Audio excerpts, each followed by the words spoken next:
Hey everybody, if you haven't heard, Google admits censorship under the Biden administration and promises to end bans of thousands of YouTube accounts that were censored for political speech. This is a big one.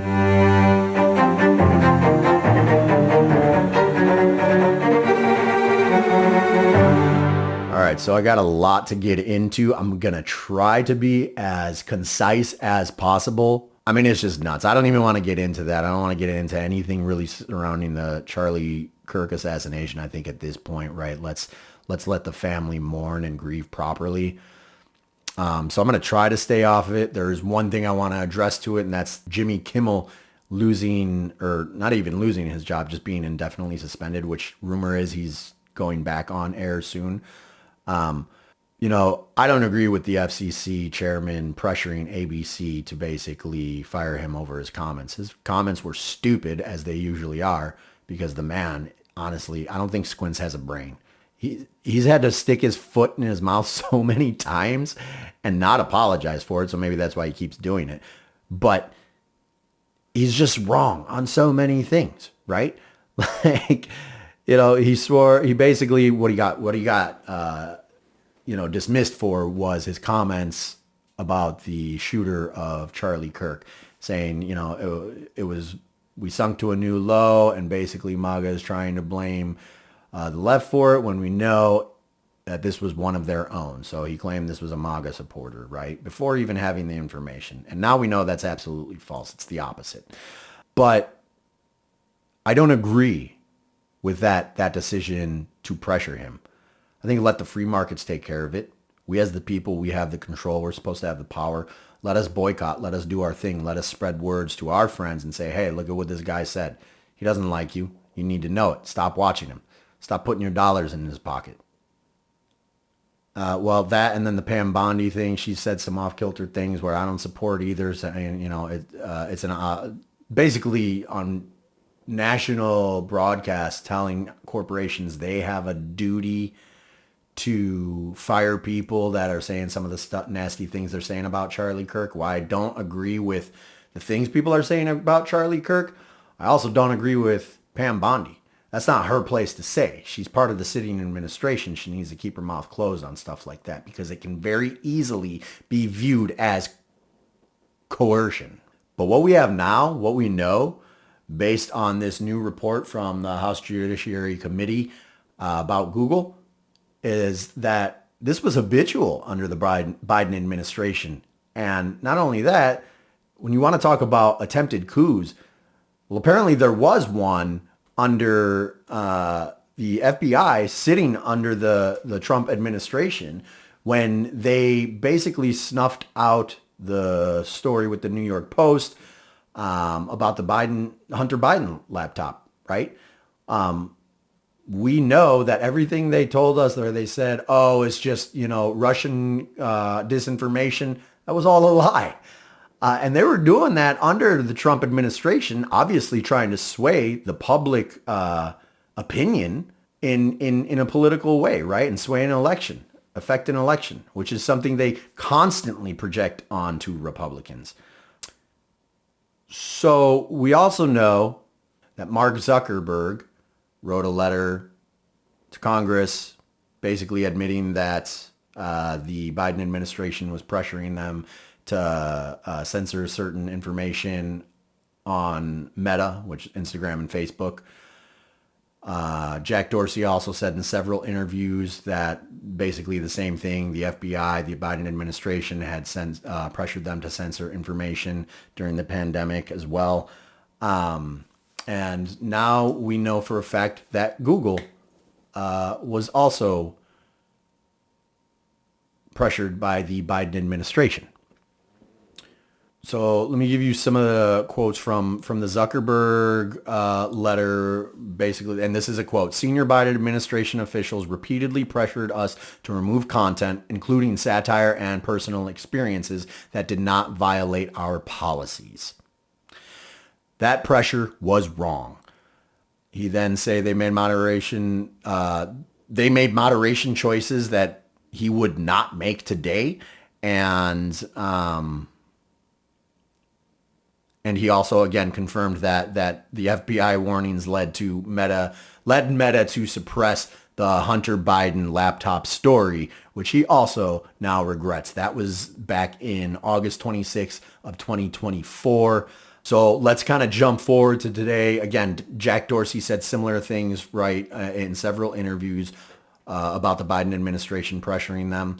But let's jump to today, actually yesterday, which was September 23rd. A letter from Alphabet's counsel to the House Judiciary Committee admits that Biden was trying to censor content through the Alphabet company, right? And that being mostly YouTube. They were censoring content creators on YouTube. Senior Biden administration officials pressed the company regarding content that did not violate its policies. Google called the pressure unacceptable and wrong, and YouTube will now offer all creators banned under COVID-19 and election integrity policies an opportunity to return. Now that's very vague language, so I don't have a whole lot of trust in it, nor do I really understand what that means, like an opportunity to return. What does that mean? Like first they have to, denounce everything they said? I don't know. I'm just speculating on that, so take it with a grain of salt. But I do specifically want to read the sentence verbatim that really kind of that really kind of shows that the Biden administration was pressuring them. So that's in this letter that was sent from King and Spalding LLP, which is the practice that is representing the Alphabet company in this case. Alphabet company being the company, umbrella company that owns Google as well as YouTube and probably some other ones I'm not remembering right now. So I'm going to jump down to this section and I'll paste a link in the description so you can take a look at this if you want yourself. I'll paste a link to this as well as the full censorship-industrial complex White House report appendix. It's a long document name, but basically it's the select subcommittee on the weaponization of the federal government. It's a report on that and their investigation into companies like Google and Facebook and Twitter. I don't know who has the time to read that because it's, 881 pages. So if you're going to try to read that, good luck. But the letter is pretty damning itself, so I'm going to stay with that. The Biden administration and Alphabet. The COVID-19 pandemic was an unprecedented time in which online platforms had to reach decisions about how to best balance freedom of expression with responsibility, including responsibility with respect to moderation of user-generated content that could result in real-world harm. Notice how that language to justify censorship, it's always very vague, right? It's never regarding specifics. They just go in with this blanket statement of we're going to do this because it's, the responsible thing to do or whatever. Senior Biden administration officials, including White House officials, conducted repeated and sustained outreach to Alphabet and pressed the company regarding certain user-generated content related to the COVID-19 pandemic that did not violate its policies. While the company continued to develop and enforce its policies independently, Biden administration officials continued to press the company to remove non-violative user-generated content. Again, administrative officials continued to press the company to remove non-violative user-generated content. As online platforms, including Alphabet, grappled with these decisions, administrative officials, including President Biden, created a political atmosphere that sought to influence the actions of platforms based on their concerns regarding misinformation. It did not end there. We saw it during the campaign, right? The 2024 campaign. Kamala Harris basically ran her campaign on holding these social media companies accountable for misinformation and disinformation. And they can never define exactly what that is, right? They use broad language so that they can deem anything misinformation or disinformation. So anyways, that's kind of the damning evidence there. What I want to talk about is the actual real world repercussions of that, right? And I'm going to give you a few stats that should kind of explain to you how dangerous this type of censorship really is, okay? When we look at the power of like the big tech gatekeepers, Google owns 90% of global search market share. 90%. Do you know what that means? That means in the world, 90% of the time when people are using search engines, they're using Google, the company that falls under the Alphabet company. That and YouTube are very closely related. And Dennis Prager brought a lawsuit against Google for this years ago. And I'd never followed up what the result of that was, but they were censoring conservative speech in their actual Google searches, right? Meta, 3 billion monthly active Instagram users. That's just Instagram. Twitter and X, 550 million monthly active users. And I think that's actually gone down since when this censorship was actually happening. So put that into perspective. YouTube, 12 to 13% of total US TV watch time, more than any single network. That means you have the biggest influence on an audience watching TV. You have literally the power to sway political opinion. And people that were speaking out against some wrongful practices during the pandemic, as well as, the Wuhan lab leak theory that we now know is more likely the origins of it, as opposed to a bat bite in a food market or whatever the crap they tried to feed us.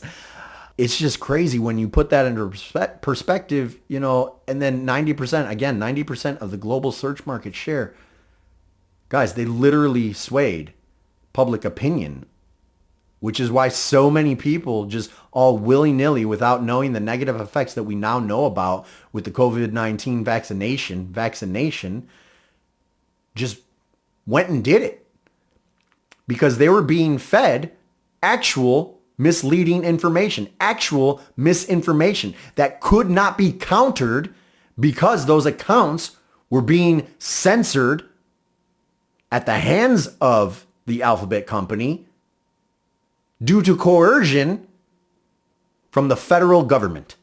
And now we want to have this conversation now, right? When Jimmy Kimmel, one person was let go temporarily, from what I heard, because of what he said. And yes, again, I don't agree with the FCC pressuring them, but one person, as opposed to thousands of YouTube accounts, who knows how many Meta accounts and Twitter accounts. Like, we don't have access to all that information. They don't have all that information. There hasn't been a study on it, right? I would love to see a study on this. I believe it's probably hundreds of thousands. But again, that's speculation on my part. The final takeaway from this, man, is that, look, they're going to come with the same arguments they always do, right? Trump's a fascist. He wants to silence everybody. Fascism, fascists work to centralize government power, right? Under an authoritarian rule.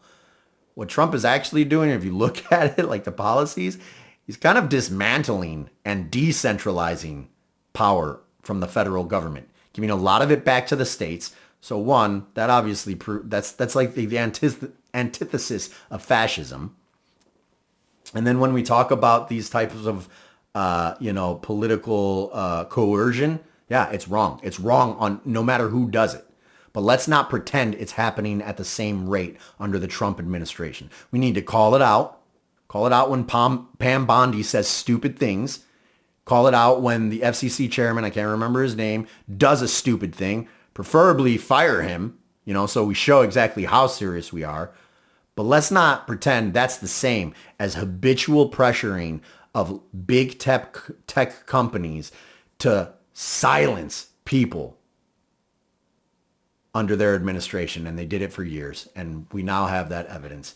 All right, everybody, if you like the content, please like and subscribe. Again, next couple of weeks, I'm going to do my top 5 spooky season, Halloween season movies. You're not going to want to miss that. although I'm sure a couple of them are pretty common. But if you like the content, subscribe, please. Share the video. Give it a thumbs up and keep fighting the good fight. Stay free out there.